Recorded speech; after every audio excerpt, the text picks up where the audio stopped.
Hello, everyone, and welcome to. I think this is our last episode before 2025. I think we are here with Christopher Delalonde, Master Sommelier again, and we just wanted to, apart from saying Merry Christmas to everyone, we wanted to elaborate on a few, a few nice bottles which we tasted, and maybe discuss a little bit what to put on the Christmas table. These are three wines which we both really liked, and I think they're good sellers at Perfect Cellar. But it could be anything. But we chose three wines: a Burgundy, Chardonnay, a Loire Red, a Pinot Noir, a lighter version, and a classic Bordeaux. But yeah, let's go through them, Chris. What do you think? Yeah, no, fantastic. Let's start. Exactly. So three different offers, three different style. I'm afraid we are in France. Well, we're Nothing not. I'm in esoteric, London. You are in London as well. Yeah. nothing too esoteric. But as far as the wine concerned, we all heading to the hexagon, as they call it. Well, let's start with the Roulis. Yeah. So Roulis 2022, it's the Premier Cru, les Deux Terres. All en masse, a wine that when Tessia didn't know the estate. Well, okay, let's start by the beginning. 2022 in Burgundy is an amazing vintage. So if you, as a winemaker, missed that capacity to produce something extraordinary, and I weigh my word, you should change job basically. And the good thing is that no, he didn't. He didn't go through it. He nailed it very well, and the wines is really spectacular. Classic Chardonnay, a bit of oak, beautiful ripeness, beautiful tension, beautiful acidity, superb energy, super drinkable. Working, it's a type of wine that you open it and it's so enticing that you go through the bottle. So it could be from the aperitif onward, basically. Working with poultry, working with textured fish. At this time of the year, because of all the vegetables that are disappeared, it's much more kind of rooted, so you can really play, and it's going to be actually a good approach with the different wines that we have today on show, because again you can sort of pile it up slowly and go crescendo in terms of, okay, you start with this as an aperitif slash starter, whatever it could be. It could be creamy, it could be Toth as well. You can play with acidity in the starter itself, play with a bit of a cream, anything from sort of quiche style, sort of with the puff pastry, or to sort of the main course fish, poultry, as I said, and so on. And then from there we're going to beautiful Sancerre. Sancerre red, Yeah. again 2022. So what is really interesting with vintage in general is that it doesn't mean that because one vintage is fantastic in one region, that is fantastic in every region, and Yeah. usually it's not the case. But again, for that Sancerre, the 2022 was really good as a vintage, even though, because there's a bit of a dot, is that it was a first vintage, so very limited offering. Yeah. But what was harvested was really beautifully delicious, ripened, and super unctuous, with that classic Pinot Noir texture. That soft, very gentle, super enticing, super approachable, very drinkable, obviously. And also, what is great is Sancerre Red is what, it's 10% of the production. So it's not a common wine as such. It's something that get a little bit out of the main track, especially from that region.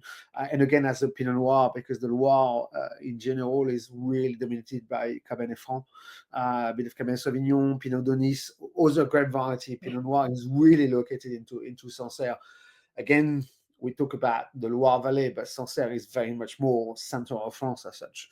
Yeah. So again, quite elevated away from it's very dominated by sort of flat land, a little bit of hills, but more importantly, the weather there can be extremely hard, as in 2022, and the summer can be very, very hot. Harvesting is really key, like everywhere else nowadays. But again, the family Lauverjat, they've been in Sancerre for 7 or 8 generations. The knowledge is passed on from son to daughter, or son to son, and therefore they really have that understanding of their land, their terroir, what to do, how to do it, and again, value for money there. You will not find that anywhere else. It's splendid.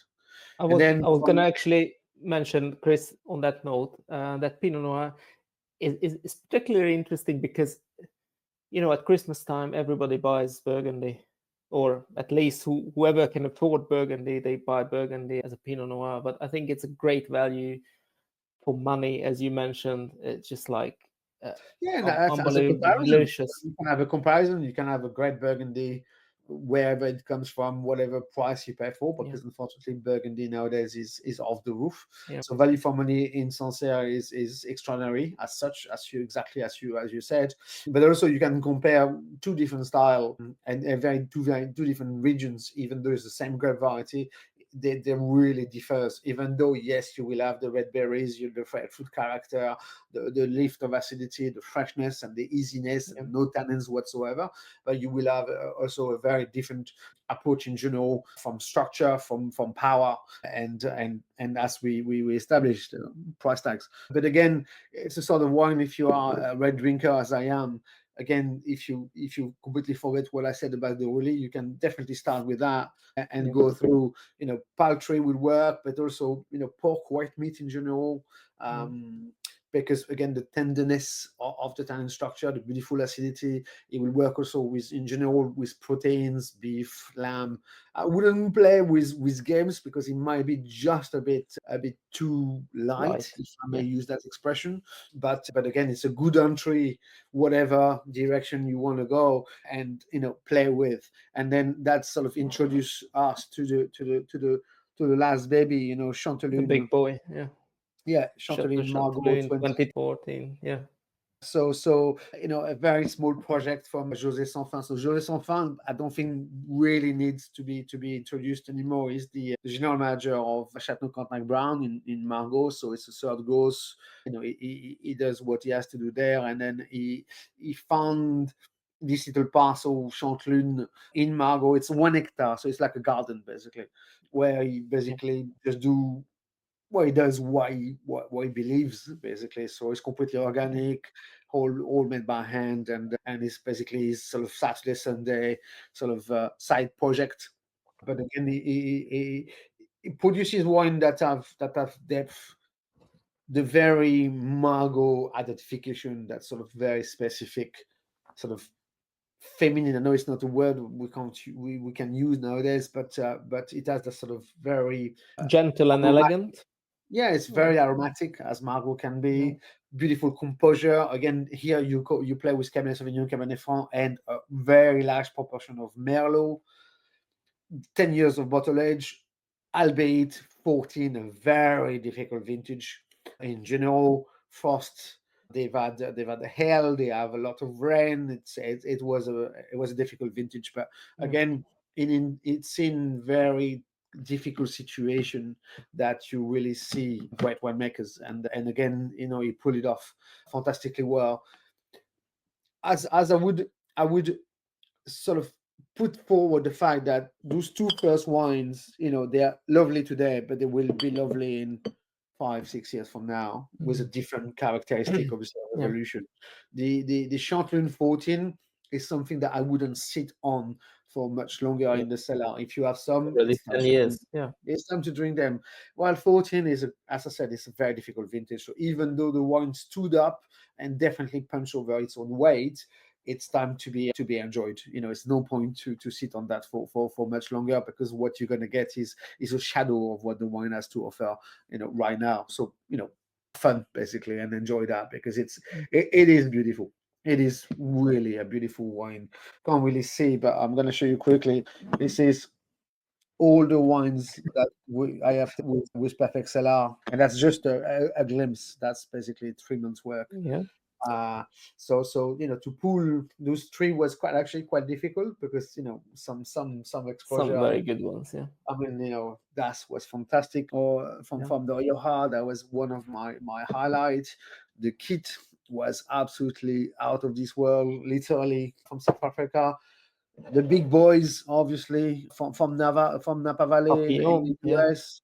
What else? Burgundy again, but this time is red, the Givry from the Masse family, the same than the Roulis. yeah. But this is Pinot Noir, obviously from the same land, really. But one is white, one in red, because really produces both color. Different structure. Again, the settlement Chardonnay was beautiful, beautiful. I mean, I was a bit worried when I got the bottle. I saw, oh, and there's a Sauvignon Blanc, and I saw Chardonnay. I thought, oh, that's interesting. And the one Yeah, really from sound. Marlborough. Yeah. Yes, exactly, exactly. We all think Sauvignon Blanc, Marlborough, but there's Pinot Gris, there's Riesling, there's Gruner Veltliner also planted in that region. Pinot Noir, Mhm. because obviously the shift of the planet has really brought on the map with red wine and especially Pinots Yeah. and so on and so forth. So really that came out, on top as beautiful expression, ready to be drunk, indeed, but beautiful for what it stands for, and yeah, very very pleasurable. So three ones again that stand on their own completely and very different and very unique with their Yeah. own characteristic, their own drinkability, their own food partners.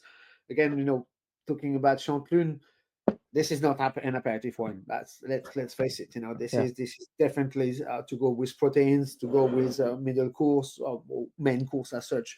Main Even course. going into cheeses. Arguably, you could have cheese with this because white wine and cheese is a beauty according to the cheese itself. If you play with goat cheese, this beautiful acidity. If you play with kind of milder, sort of reblochon style, and I'm talking about French cheeses, but Britain has a plethora as such of fantastic cheeses as well. And again, the Pinot from Sancerre, again, that works, fantastically well through that. Can also take some spices. You could work with Thai, with Mhm. Chinese. We could even go, into Indian. Obviously, I wouldn't go too much on the heat as such, but those three wines will definitely Yeah. deliver. Great quality, great sense of place and drinkability, and you will not leave anyone out of the table without thinking that those wines, really, really hit a high note. Yes, exactly. And I think, 2024, we tasted quite a lot of very good wines, I think, from Perfect Cellar. And let's see what 2025 brings, because that new year, new Well, wines without potentially. without revealing very much what I do on a daily basis for a living, but it's definitely into the wine business, as we all know now. Yeah, I tasted probably about, I don't know, 5,000, 6,000 wines this year. Yes. Yeah, unfortunately, the selection out of it is potentially 15%, maybe 20% max. Okay. But Yeah. every single price tags from the sort of £7-8, even though it's much harder now to reach that Yeah. because obviously of the duty and so on and so forth, and the fruit and so on. But up to like 40, 50, 60, £100 a bottle, and yeah, it doesn't mean that they go through the net, because yeah, some even at that price tag, sometimes they just, yeah, the value is not there, the quality is not there. Yeah. Unfortunately, Exactly. unfortunately, because then you really create a wine list or an offer that represents, you wouldn't jeopardize whatsoever you're offering, because yeah, it's £100 one, so it has to be good. Well, Yeah. sometimes it is, very often it is, but sometimes even £100, you're thinking, what am I going to do with it? Yes, exactly. But let's see what 2025 brings, because I think that's going to be an interesting year in many ways, in many aspects. But I think looking forward to more fun wines and hopefully some But more 20 more, January more conversations. 25, we have in the trade again, we have Burgundy 23 coming to the market. Yeah. So big tasting. According to what I've already read on the vintage is, well, the good thing is there's plenty wines. So Yeah. so it's loads of wine. There's a sea of wine out there. So that's fantastic. At least potentially the price will be a bit more altered and a bit more gentle on the consumer for us. But again, a great vintage and potentially a vintage to sit on for a few years. Then we're gonna have a Bordeaux coming out as well. Difficult vintage, 22, but again compared to 21. But again, some great ones, and the rest of the world with obviously Piedmont, with Tuscany, with Spain and Rioja, with Valencia, with the entire sort of world is coming now with their new vintage and their new offering, and some great challenges obviously. Plus we've got exactly what we have to deal with in the UK, but the future is good. We're gonna have plenty wines to taste, plenty wine to drink, and hopefully some great wines to drink, and drink the ones to buy and put in the cellar for future generation or even for future drinking. which is at least we're not going to be short. I think we'll be fine. We'll be fine. Yeah. But yeah, Christopher, I think this is meant to be a short, brief video about. Yeah, I wanted to put my Enjoy- Christmas hat on, but I couldn't find it. So I'll do the thumbnail as a Christmas hat on your head or something. I don't know. yeah. Please do add one. Exactly. But Yeah. what shall we say? Apart of Merry Christmas. Merry Enjoy Christmas, the Happy festive New Year. season. Yeah, Definitely. We'll speak to you over the New Year for sure. But Happy New Year, exactly. Have a great end of the year festivity, family and friends and good fun, good wine, good food. drink good wines, people. Yeah, drink good wines. Life's too short to drink bad wine. Exactly. Yes. Life's too short, far too short. Anyway. Well, don't guys, forget. Enjoy. Merry Christmas. Exactly. Happy New Year. Merry Christmas. Enjoy. Cheers. With responsibility, but enjoy. Bye. Cheers. Good night.